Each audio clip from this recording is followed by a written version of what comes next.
जय हिंद, नमस्कार। मैं स्मित कौशल स्वागत करता हूं आपके अपनी यूट्यूब चैनल गोल्डन पथ पर। आज की हमारी वीडियो होने वाली है प्यारे बच्चों, क्लास 10th का first chapter a letter to God, जिस पर हम डिस्कशन करेंगे हर एक छोटी से छोटी डाउट के बारे में कि कितने नंबर का ये क्वेश्चन आता है और कहाँ से क्वेश्चन बनते हैं अ लेटर टू गॉड के पहले चैप्टर से। देर न करते हुए आइए हम अपने क्लास को शुरू करते हैं। हमारा जो बुक है क्लास 10th की फर्स्ट फ्लाइट की, उसका पहला chapter a letter to God है, जिसके लेखक हैं जी.एल. फ्यूएंटस। ठीक है ना, जिसके लेखक कौन है? जी.एल. फ्यूएंटस। आपको कहीं कहीं ये देखने को मिलेगा FLUENTES करके। यदि आपको ये कहीं देखने को मिल रहा है किसी भी बुक में, तो वो सीधा सा क्या है? गलत है। आपका जो राइट स्पेलिंग होगी FUENTES करके होगी, फ्यूएंटस। ठीक है ना। अबाउट द ऑथर, इसमें पहली हेडिंग पढ़ेंगे हम अबाउट द ऑथर, अर्थात लेखक के बारे में कि लेखक कौन है, इनके बारे में, ये कैसे मतलब कि राइटिंग लिखना शुरू किए, स्टोरी लिखना शुरू किए, कहाँ से ये इंस्पायर हुए थे। ठीक है ना। आइए पढ़ते हैं। जी.एल. फ्यूएंटस, जिनका पूरा नाम ग्रेगोरियो लोपेज वाई फ्यूएंटस। मेरे ऑफलाइन क्लास में बच्चे ज़रूर पूछते हैं, सर ये वाई का मतलब क्या होता है। जब पहली बैच पढ़ाया था तब भी पूछे थे, दूसरी बैच पढ़ाया तब भी, हमेशा अर्थ यानी कि हमेशा डाउट रहता ही है। तो इस वाई को बताने के लिए थोड़ा सा आपको धैर्य बनाकर रखना होगा। जैसे कि मैंने पहले बताया था कि बेसिक क्लास है, इसमें आपको कोई ये नहीं सोच लेना कि बस आज के क्लास में मुझको पूरा a letter to God finish करना है, ऐसा नहीं है। अगर आप बेसिक क्लास देख ही रहे हैं तो पूर्ण रूप से जानकारी लेकर के जाओ ना मेरे दोस्त। चलिए देखिए, ये वाई का लिखने का कारण क्या है, आइए हम उस पर चलेंगे। मैक्सिको देश पर, एक देश है मैक्सिको, एक देश है, क्या है? मैक्सिको। ठीक है, मैक्सिको। अब उसकी एक राजधानी है वेराक्रूज। इनको लिखना ज़रूरी है क्योंकि इस पर 2-3 टिप्पणी करना है। वेराक्रूज, और वेराक्रूज का एक भौगोलिक प्रसिद्ध क्षेत्र है हुएस्टेका। हुएस्टेका ये क्या है? देश है। ठीक है, हिंदी में भी लिख देता हूँ, देश, राज्य, और ये क्या है? क्षेत्र। अभी भी नहीं समझ में आया तो समझ लो जैसे अपना देश है इंडिया। ठीक है, और इंडिया का मैं कोई एक राज्य ले लेता हूँ, यूपी अर्थात उत्तर प्रदेश, और उत्तर प्रदेश का मैं कोई एक प्रसिद्ध भौगोलिक क्षेत्र ले लेता हूँ, जिला ले लेता हूँ, जैसे प्रयागराज। ठीक है ना, क्या ले लेता हूँ? प्रयागराज। कमेंट करके बताइए कितने लोग प्रयागराज से हैं, कितने लोग यूपी से भी हैं। ठीक है, प्रयागराज जहाँ कुंभ का मेला लगा था। तो ये आपका क्या हो गया? देश हो गया। और ये क्या हो गई? आपका राज्य हो गया। ये क्या हो गया? आपका क्षेत्र हो गया। तो मैक्सिको क्या है? एक देश है, और उस देश का एक राज्य वेराक्रूज है, और वेराक्रूज का एक क्षेत्र जो है हुएस्टेका, जहाँ पर ग्रेगोरियो का जन्म हुआ। इसको बताने का कारण क्या है? इसको बताने का कारण मैंने यहाँ पास बताया था ना कि वाई का क्या अर्थ होता है। तो मैक्सिको देश का जो भाषा है स्पेनिश, स्पेनिश। ठीक है, स्पेनिश। ठीक है, स्पेनिश कल्चर के अनुसार यदि किसी बच्चे का नामकरण होता है, क्या बोला? स्पेनिश कल्चर के अनुसार। स्पेनिश कहाँ की लैंग्वेज है? मैक्सिको की है। मैक्सिको में जन्म किनका हुआ था? ग्रेगोरियो साहब का हुआ था। तो बताने का अर्थ ये है कि स्पेनिश कल्चर के अनुसार,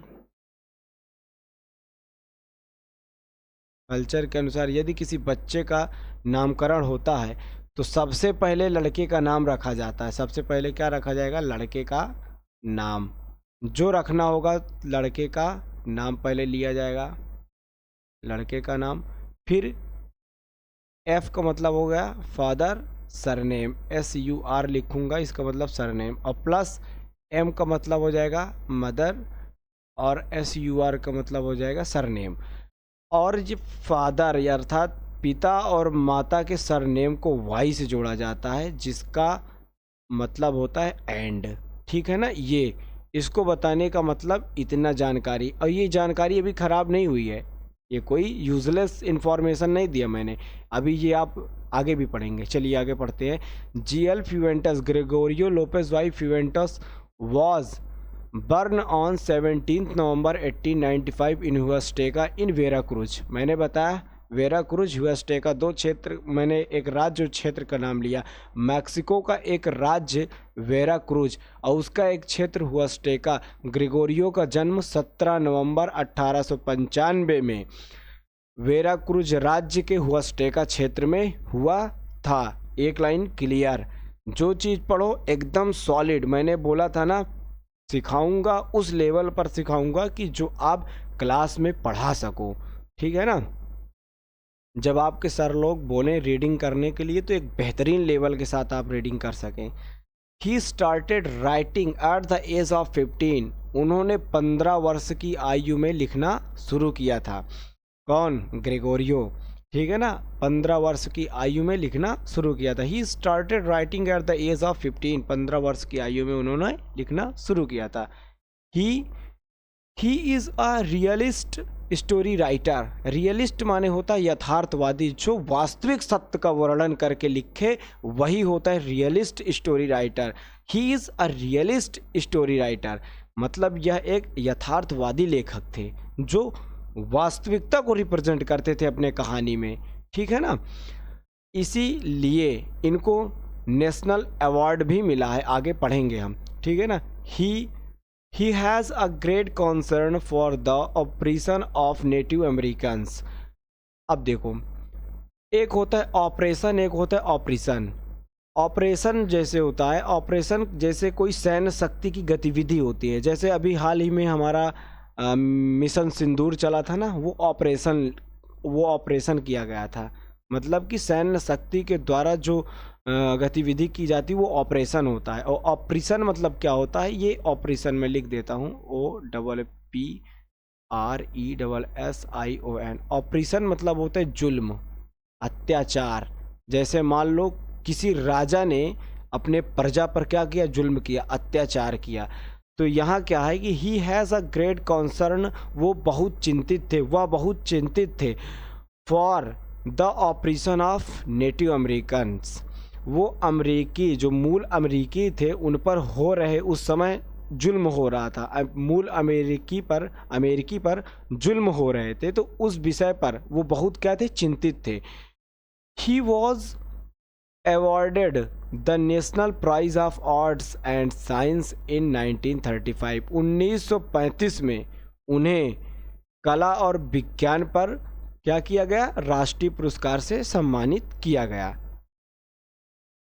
फ्यूवेंटस डाइड ऑन 10 दिसंबर 1966 और ग्रेगोरियो लोपेज वाई फ्यूवेंटस का निधन 10 दिसंबर 1966 में हो गया। अगर यहाँ तक कोई समस्या हो तो बताइए, नहीं है तो आगे बढ़ते हैं।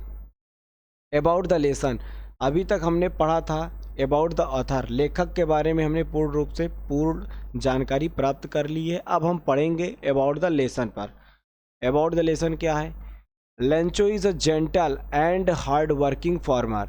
लेंचो एक सज्जन, एक बहुत ही जेंटलमैन व्यक्ति है, एंड हार्ड वर्किंग फार्मर, एक परिश्रमी किसान भी है। ठीक है ना, Lencho is a gentle and hard working farmer. Lencho एक सज्जन और हार्ड वर्किंग परिश्रमी किसान है। ही वर्क्स, वह कार्य करता है, लाइक एन ऑक्स, एक गधे की तरह। देखो, लाइक एन ऑक्स, एक गधे की तरह। ठीक है ना, वह बैल की तरह कार्य करता है। यहाँ ऑक्स माने बैल होता है। आप लोग सोचेंगे कि ये गधा क्या हुआ। वह एक विद्यार्थी की तरह कार्य करता है, वह एक बैल की तरह कार्य करता है, वह एक गधे की तरह कार्य करता है। इन सब का जो कार्य करने की जो श्रेणी है ना, वो समान है।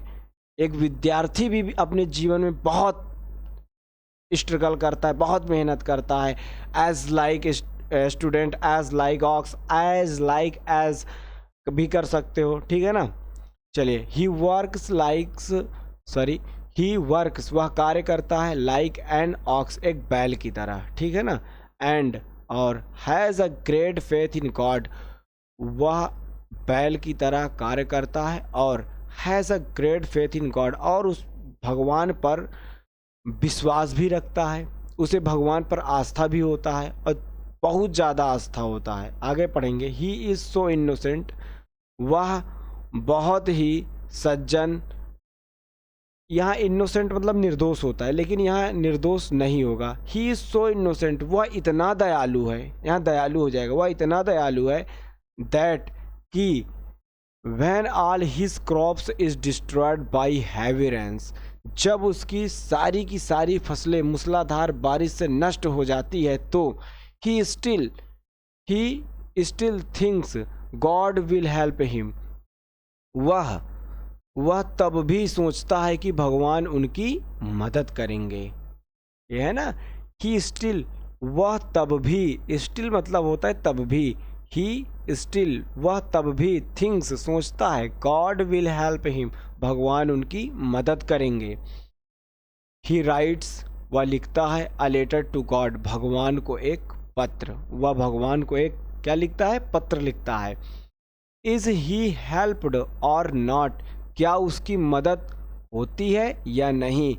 लेट्स रीड, आइए पढ़ते हैं। इम्पॉर्टेंट कैरेक्टर के बारे में जान लेते हैं। Lencho, Lencho's wife, post master. इस चैप्टर में मुख्य रूप से 3 इम्पॉर्टेंट कैरेक्टर हैं। पहला कौन है, लेंचो। आइए लेंचो के बारे में जानते हैं। He is the main character of the story, इस कहानी के मुख्य पात्र कौन है, लेंचो है। He is a poor and hard working farmer, वह गरीब और परिश्रमी किसान है। Who had immense faith in God, जिसको या जिसे भगवान पर अदृढ़ विश्वास होता है, अदृढ़ विश्वास होता है, ठीक है ना। लेंचोज वाइफ, लेंचो की पत्नी। सी इज़ अ स्पिरिचुअल लेडी, वह एक धार्मिक महिला है। सी इज़ स्पिरिचुअल लेडी, वह एक धार्मिक महिला है। Who also has faith in God, जिसे भगवान पर भी आस्था होती है। एक्चुअल में क्या होता है कि जो धार्मिक लोग होते हैं, आध्यात्मिक लोग जो होते हैं, जो अध्ययन पर ज़्यादा भरोसा करते हैं, उनका क्या होता है कि वो थोड़ा भगवान पर कम भरोसा जताते हैं। लेकिन यहाँ पास क्या है कि जो इनकी वाइफ है, उन्हें भी भगवान पर क्या होता है, भरोसा ही होता है। पोस्ट मास्टर, अगली जो मुख्य किरदार है इस चैप्टर का, पोस्ट मास्टर की है। A kind and generous person who gets impressed by Lencho's faith in God. Postmaster के बारे में बताया गया है कि एक सज्जन व्यक्ति हैं जो लेंचो के इस प्रकार के विश्वास को देखकर वो बहुत ही प्रभावित होते हैं, और he collects money to help him, और धन को इकट्ठा करते हैं उसकी मदद करने के लिए। किसकी, लेंचो की। आइए आगे चलकर देखते हैं इस कहानी ने क्या नया मोड़ ली।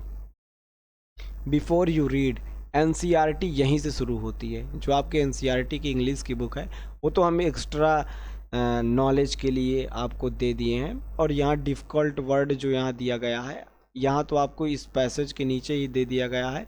और अतिरिक्त इसके अलावा जब सारे पैसेज समाप्त हो जाएंगे तो लगभग बुक चैप्टर के लास्ट में आपको सारे डिफ़िकल्ट वर्ड दे दिए जाएंगे। बिफोर यू रीड में क्या करेंगे आप दे से फेथ कैन मूव माउंटेन, कहा जाता है कि विश्वास पर्वत को भी हिला सकता है।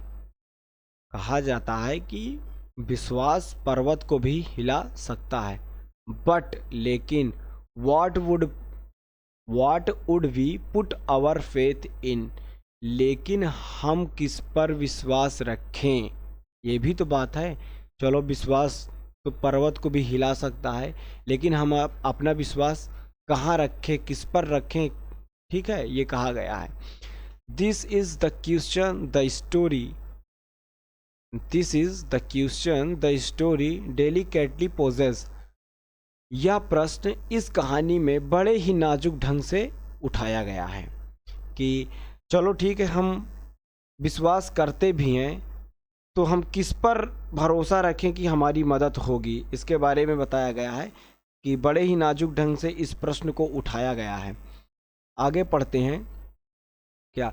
Lencho is a farmer who writes a letter to God. Lencho एक किसान है जो भगवान को एक पत्र लिखता है। ठीक है, Lencho is a farmer, Lencho एक किसान है, हु जो writes a letter to God, जो भगवान को एक पत्र लिखता है, व्हेन जब, हीज क्रॉप्स आर रुइनड, जब उसकी फसलें बर्बाद हो जाती है, आस्किंग फॉर 100 पीसोस, और 100 पीसों की मांग करता है। 100 मतलब हो जाएगा 100, 100 मतलब 100, ठीक है ना। पैसों की क्या करता है? मांग करता है। Does Lencho's letter reach God, क्या लेंचो का पत्र भगवान तक पहुंचता है? Does God sent him the money, क्या भगवान उसे पैसा भेजते हैं? थिंक, सोचिए, what your answer to these question would be, and guesses how the story continues before you being to read it। कहा गया है कि सोचिए इन सवालों का आपका जवाब क्या होगा और कहानी आगे कैसे बढ़ती है, इसका अंदाज़ा लगाइए, इसका आप गेस करिए इससे पहले कि आप इसे पढ़ना शुरू करें। बिफोर यू रीड, ठीक है, before you being to read it, इसे आप पढ़ें उससे पहले एक कल्पना करें कि यह कहानी कैसे कैसे शुरू होगी, ठीक है ना। इसको अब मैंने जैसे कि डिफ़िकल्ट वर्ड वेराक्रूज के बारे में बताया था। वेराक्रूज क्या है? मैक्सिको का एक राज्य है, पहले ही मैंने डिस्कशन कर लिया था इसके बारे में। कॉन्सर्न मतलब होता है चिंता, डिस्ट्रॉयड मतलब हो गया है नष्ट, इमेंस माने होता है बहुत बहुत, या फिर अदृढ़ विश्वास जो होता है। स्पिरिचुअल मतलब होता है आध्यात्मिक, ठीक है। डेलिकेटली मतलब नाजुक ढंग से, मैंने बताया था यहाँ पास बड़े ही नाजुक ढंग से। This is the question the story delicately poses, बड़े ही नाजुक ढंग से यह प्रश्न उठाया गया कि पर्वत तो विश्वास से पर्वत को हिलाया जा सकता है, लेकिन हम अपना विश्वास रखें कहाँ, किस पर रखें, हमारा विश्वास किस पर रहे। क्रॉप्स मतलब क्या होते हैं? फसलें, क्रॉप मतलब फसल। रुइनड मतलब बर्बाद, किसका साइनोनिम से अगर 1 नंबर का पूछ भी लेता है पैसेज दे दिया जाएगा, और 1 नंबर का आपका वोकैब्स से पूछ भी लिया जाएगा, ठीक है। डिस्ट्रॉयड का रुइनड, ये हो जाएगा आपका साइनोनिम्स। हम आगे चलते हैं, एक्टिविटी पर आते हैं। एक्टिविटी पढ़ाना ज़रूरी भी होता है, ज़रूरी भी नहीं होता है, ये आपको अपने क्लास में डिस्कस करना होता है। मैं ऐसे ही एक लाइन में बता दूंगा, ज़्यादा इस पर आपको पढ़ने की ज़रूरत, समझने की ज़रूरत है, पढ़ने की फ़िलहाल ये न एग्ज़ाम में कोई इसका पूछता भी है, नहीं पूछता इसका। चलिए पढ़ते हैं। One of the cheapest ways मतलब वे मतलब क्या होता है? तरीका या रास्ता है। स्पेलिंग लिख लो, अगर मान लो मैंने लिखाया हूँ तो भी लिख लो, तरीका या रास्ता, ठीक है ना।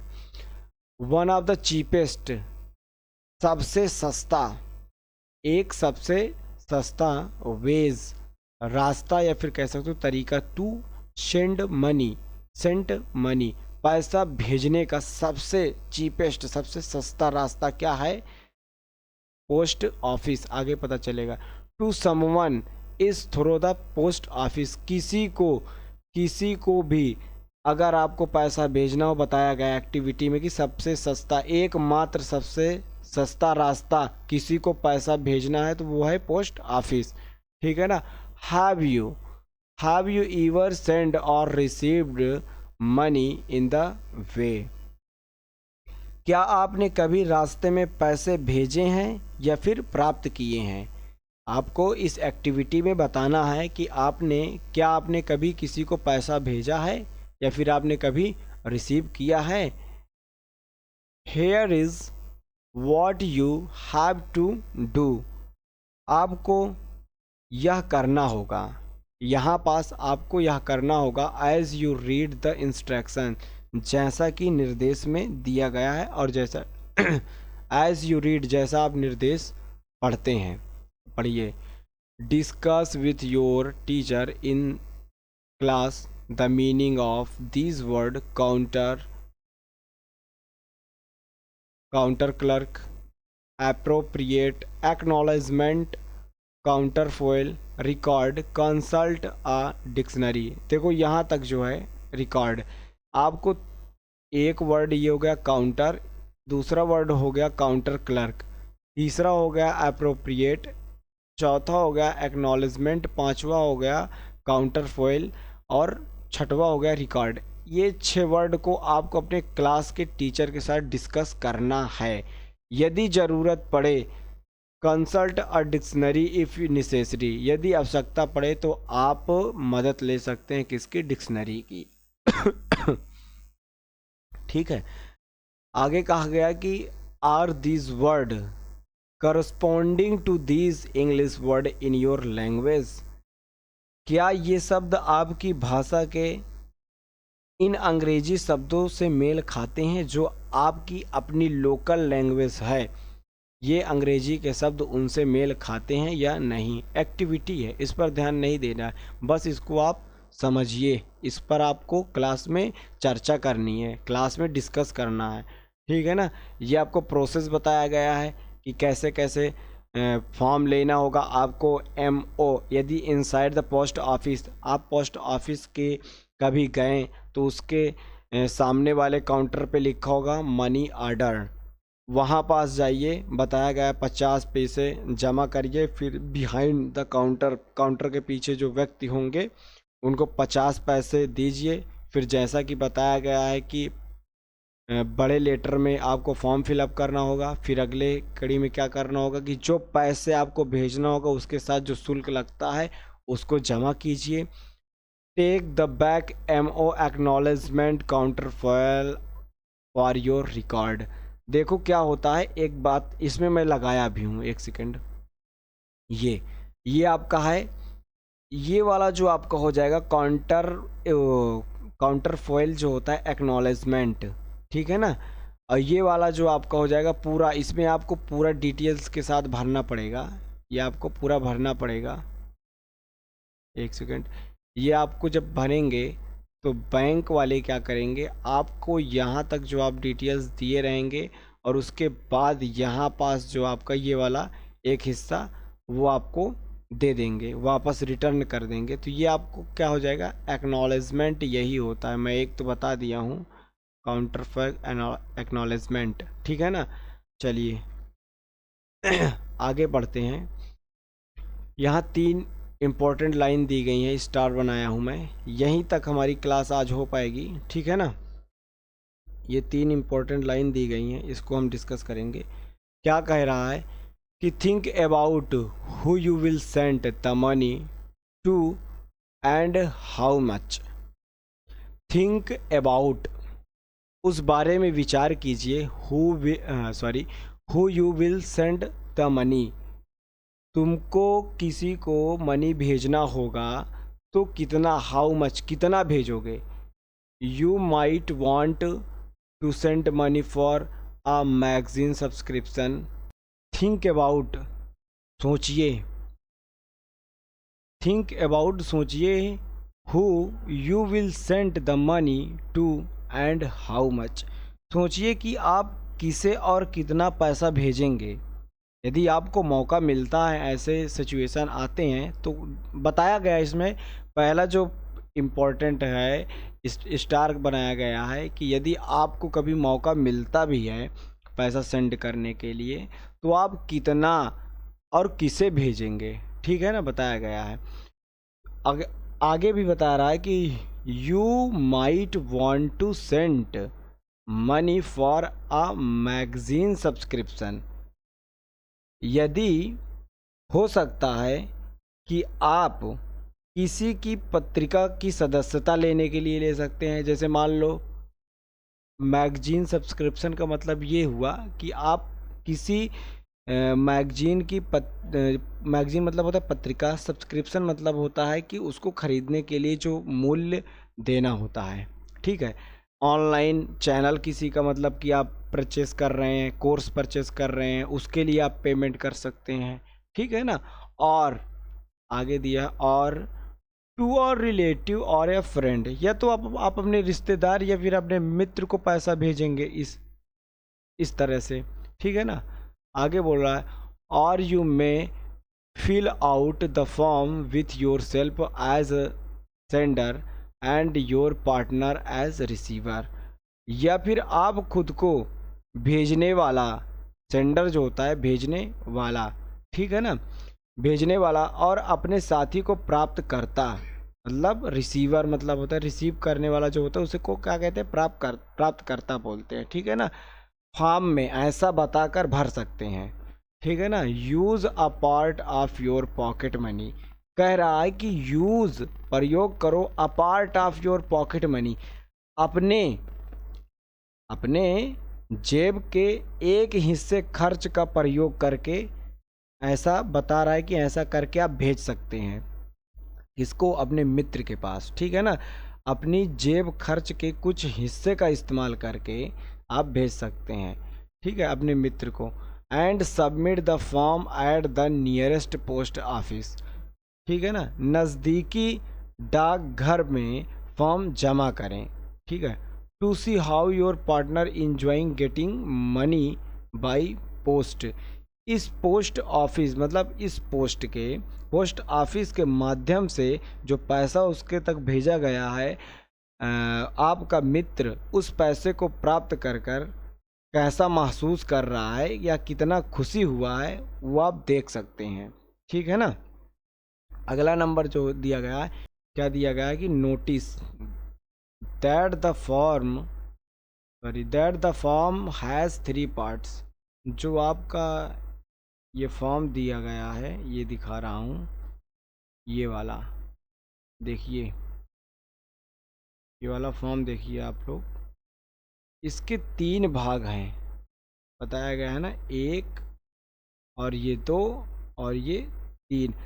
स्पेस ये लिखा ना, स्पेस फॉर कम्युनिकेशन, इसी के लिए मैंने आपको थोड़ा सा वेट कराया था, ये मैंने दिखा दिया है। अब इस पर मुझे कोई दिक्कत नहीं है, मुझे अब इस पर बताने में थोड़ा मुझे अच्छा लगेगा।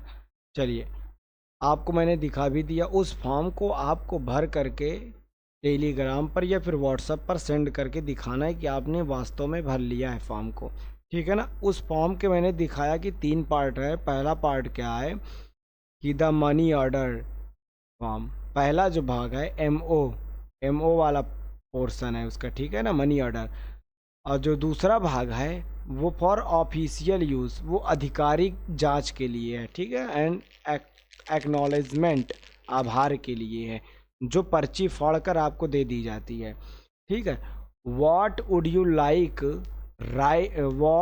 You right in the space for communication, आप संचार के लिए स्थान में क्या लिखेंगे, मतलब जो उसमें लिखा था स्पेस फॉर कम्युनिकेशन, उस पर आप क्या लिखेंगे, आप क्या चाहेंगे कि उस पर लिखें, ऐसा उचित होगा, उसको आपको क्या करना होगा, बताना होगा, ठीक है। प्यारे